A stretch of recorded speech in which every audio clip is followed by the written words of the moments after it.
Spring has sprung and baseball has begun. The shout of "play ball" went out across America in late March. We are a few weeks into the new season, and my Reds are hanging in there, nipping on the Cubbies' heels. Dogwoods and other blooming trees are sprouting their spring show of color and beauty. I saw my first robin a few weeks back, and they say, when you see a robin for the first time of the year, spring is following just around the corner. So welcome back to the Cincinnati Kids Vintage Baseball Card Channel, where stories, history, and cards, both yours and mine, come to meet. Orange and brown seem more like fall colors, but for this worming bird, orange and brown ushers in spring. And I can almost hear that old song. When the red, red robin comes bobbing along. However, friends, you're not here to hear me sing today. The focus of this video is on the color green. So sit back, pull up a nice cool beverage, and enjoy sports cards that are related in some form or other to my favorite color, green. When I think of green in the spring, I remember my first school recess after the winter cold had subsided and we would go outside again. There was a green yard out behind the school building that went on forever. I would come back with green grass stains on my pants and wild onion-induced breath from the consumption of the tall green stalked weed that popped up around the schoolyard like a modern-day invasive species. This also meant trips to my own backyard, where I would play endlessly and the sun would go down, which sometimes included mowing that yard from time to time. I would try to hurry up and finish before Mario Soto would be taking the hill for my Cincinnati Reds.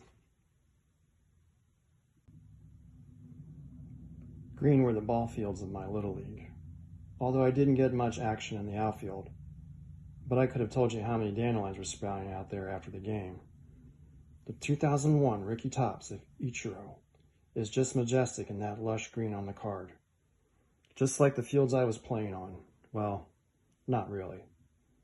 I see not one yellow dandelion on this card. Do you see any, friends?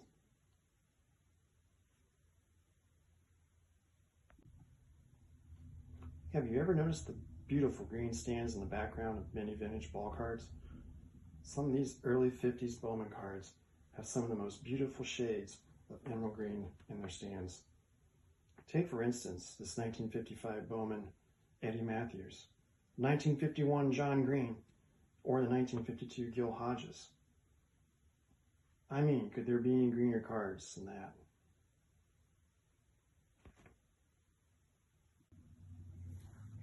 There are also green walls and backdrops too.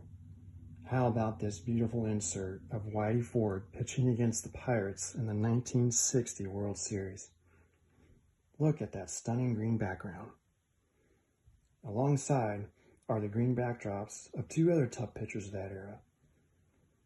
1969 Jim Palmer and the 1967 Mickey Lolich.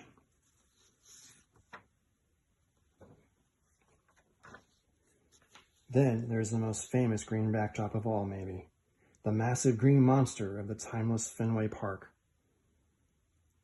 So many legends and everyday players have gone up against that monster. But can we go even greener? I say yes, friends, because what could be better than a baseball card of an entire green backdrop? Lest we be remiss to our Cubbies fans in the community. The vines of the friendly confines of Wrigley. Here is the 1961 Topps rookie card of Billy Williams with a very, very green background, although it isn't the wall of ivy he would patrol for many seasons.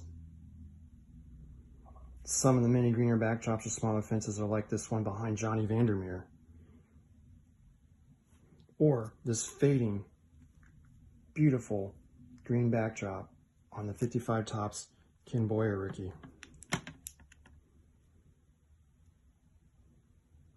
Perhaps the most beautiful card in my collection that is a green piece of de jour is the beautiful 58 Topps Warren Spahn.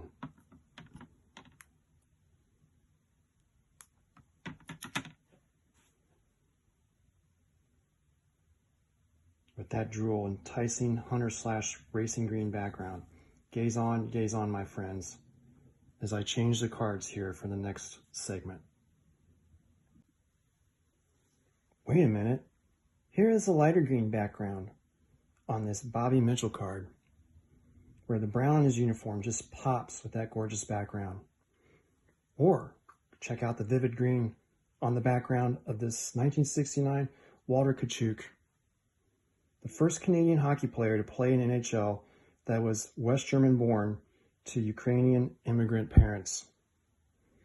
The red and blue of his Ranger uniform just clashes on initial glance to grab your attention, but then it blends to please the eye and reward your longer gaze. I'm not sure there's a more vividly colorful card in the entire 69 Topps hockey set. Of course, we could go on and on with the green backdrop cards. But just wait a minute, friends, for I need to prepare for the next segment. What is all that in the name? That question, friends, can answer a lot, because on many a vintage card, the letters of the player's name, team name, or name on the background is green. Check out, for instance, this 55 Topps Sandy Koufax with that green trim around his name. And right below it, Joe Morgan, barely sketched out, second base, between the brighter NL All-Star and the huge bright red reds and yellow banner below it. There in green is his name, Joe Morgan. There it is again. In the green trim with the orange for the 1982 Topps. And then perhaps maybe my favorite Joe Morgan card of all, the sort of lime green trim there for his name, back when he was with the Astros, getting ready to ground that ground ball in that beautiful green field. There are so many more names you could see.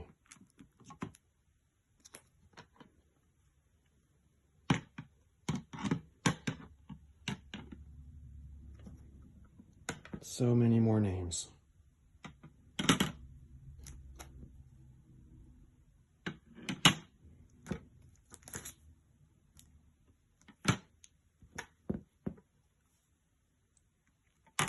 Green, green, and more green.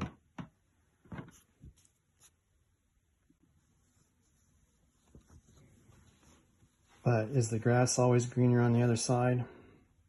Jokes aside, eventually spring leads to summer, and sometimes the grass lightens up as the summer heat builds.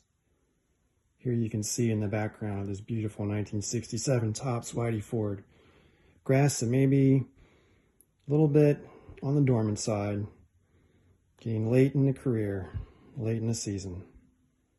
Before you know it, baseball wanes in the dog days of August, and soon football training camp begins.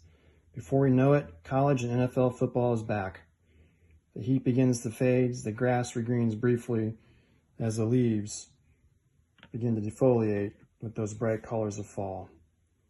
Another spring and summer head off into the past.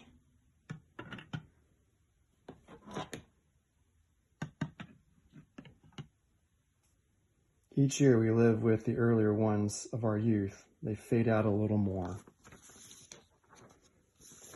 We endure another winter and indoor sports begin. Football, though, sometimes is still there.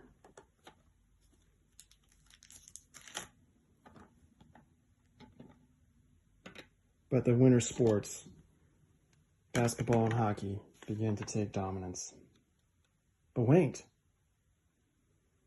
About 3 months later, these red robins come bobbing along again. And players begin to reappear. The boys of summer begin to return.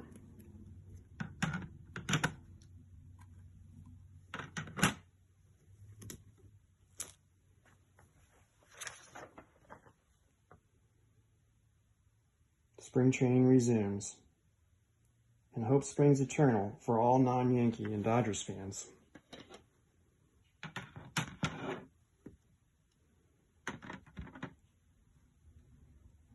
Maybe this year will be their team's year. So as I leave you, here are a few more green cards to capture that Beautiful, beautiful color, and they're wrapped in nostalgia, each one a work of art from a time long ago by. I hope you enjoyed these cards as much as I've had sharing them with you and dealing them out.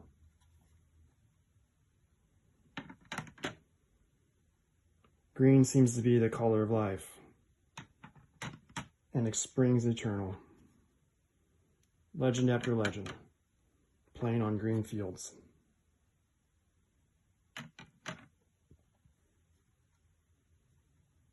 It's just hard to put a green guard down, isn't it? Thank you, friends, for watching. Good night and good luck.